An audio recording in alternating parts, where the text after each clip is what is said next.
Hello and welcome to आगाज IAS. NCERT geography की तैयारी आप कैसे कर रहे हैं? क्या आप इसको क्लास वाइज पढ़ रहे हैं कि पहले क्लास 6 कंप्लीट करेंगे, फिर 7th 8th 9th 10th 11th 12th, या इसको चैप्टर वाइज पढ़ रहे हैं कि पहले क्लास 6 का हमने एनसीईआरटी उठाई, चैप्टर 1 पढ़ा, चैप्टर 2 पढ़ा, चैप्टर 3 या चैप्टर 4, या इसका कोई और तरीका भी है इसको पढ़ने का?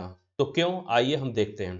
जैसे कि जियोग्राफी एनसीईआरटी को हम देखेंगे तो जो एक चैप्टर होता है वही कई क्लास में मिलता है, same topic same chapters, but उसकी जो डेप्थ होती है वो अलग अलग होती है।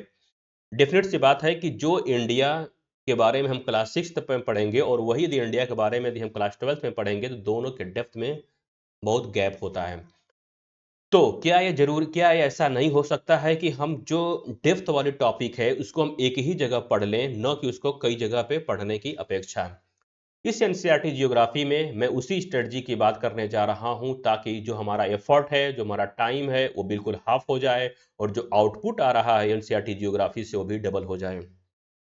ये एनसीईआरटी जियोग्राफी, ये एनसीईआरटी मास्टरी कोर्स का एक पार्ट है, क्योंकि इस एनसीईआरटी जियोग्राफी का सेशन करने के बाद मैं एनसीईआरटी जियोग्राफी का कोर्स स्टार्ट करने जा रहा हूं और उसको मैं कैसे कंप्लीट करूंगा उसी के बारे में इसमें हम बात कर रहे हैं कि उसको कैसे कंप्लीट किया जाएगा। तो चलिए हम देखते हैं कि इसको आखिरकार हम इसको कैसे कंप्लीट करेंगे। So now let's get started. So यदि हम देखेंगे जियोग्राफी को लेकर के, तो जियोग्राफी का जो क्लास है, क्लास 6 ऑनवर्ड्स यदि हमको जियोग्राफी कंप्लीट करनी है, क्योंकि बहुत से अच्छे टॉपिक्स हैं जो क्लास 6 में दिया गया और बाकी कहीं नहीं दिया गया है, क्लास 7th में है, क्लास 8th में है। इसी तरह से जैसे यदि हम देखें तो ग्लोब लैटिट्यूड्स लॉन्गिट्यूड्स ये केवल क्लास 6 में दिया गया है, ये पूरे एनसीईआरटी ज्योग्राफी में कहीं पर भी नहीं दिया गया है। ठीक उसी तरह से मोशंस ऑफ द अर्थ है, जितना डिटेल क्लास 6 में दिया गया वो कहीं और नहीं दिया गया है। ठीक उसी तरह से यदि आप देखेंगे कि जो अर्थ इन द सोलर सिस्टम है वो क्लास 6 में दिया गया है, लेकिन इसका कुछ पार्ट्स क्लास 11 फंडामेंटल जियोग्राफी में भी मिलेगा। अब मैं जो बात करने जा रहा हूँ मैं ये बात करने जा रहा हूँ कि जैसे यहाँ पर आपने देखा कि यहाँ पर इंडिया दिया गया है और क्लाइमेट के बारे में है, तो सेम इंडिया के क्लाइमेट के बारे में आपको क्लास 9th में भी मिलेगा और सेम इंडिया के क्लाइमेट आपको मिलेगा क्लास 11th के बुक में भी मिलेगा। अब आप यहाँ पे देखे होंगे कि क्लाइमेट की जो टॉपिक है वो 3 जगह दी गई है और जनरली और जाहिर सी बात है कि जिसकी डेप्थ होगी वो हर जगह अलग अलग होगी।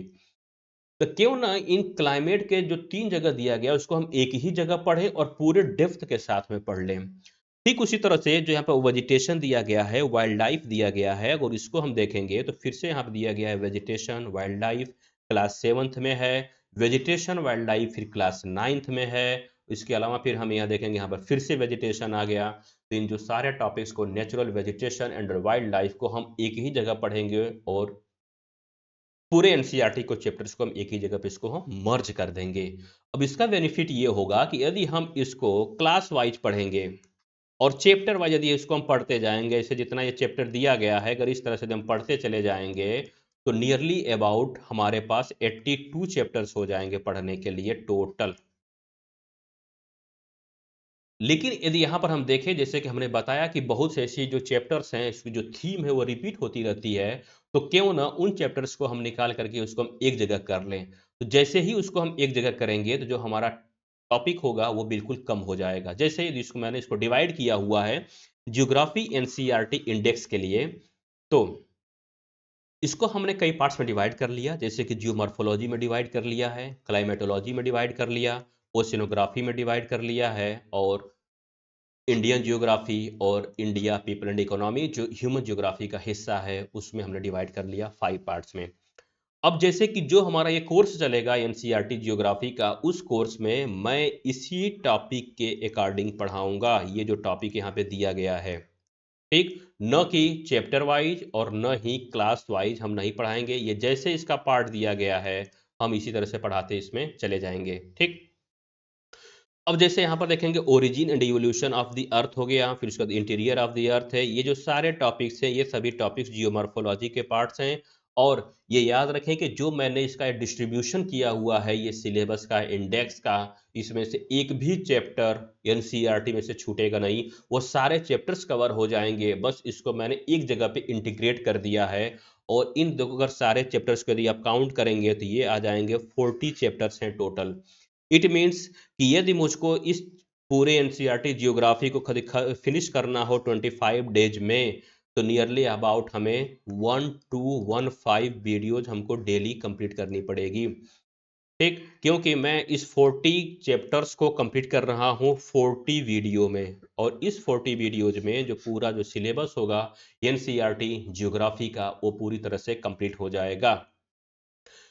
फिर से मैं रिपीट कर दे रहा हूँ कि ये जो सिलेबस दिया, ये जो इंडेक्स बनाया गया, इसी इंडेक्स के बेस पे हमारी आगे की आने वाली क्लासेस होंगी।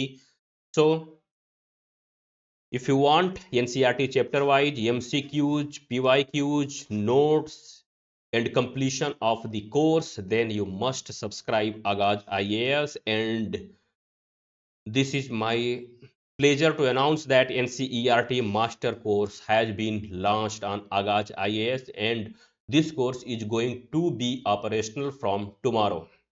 Thank you. Have a nice day. Agaz IAS, where your journey starts. Thank you. Have a nice day.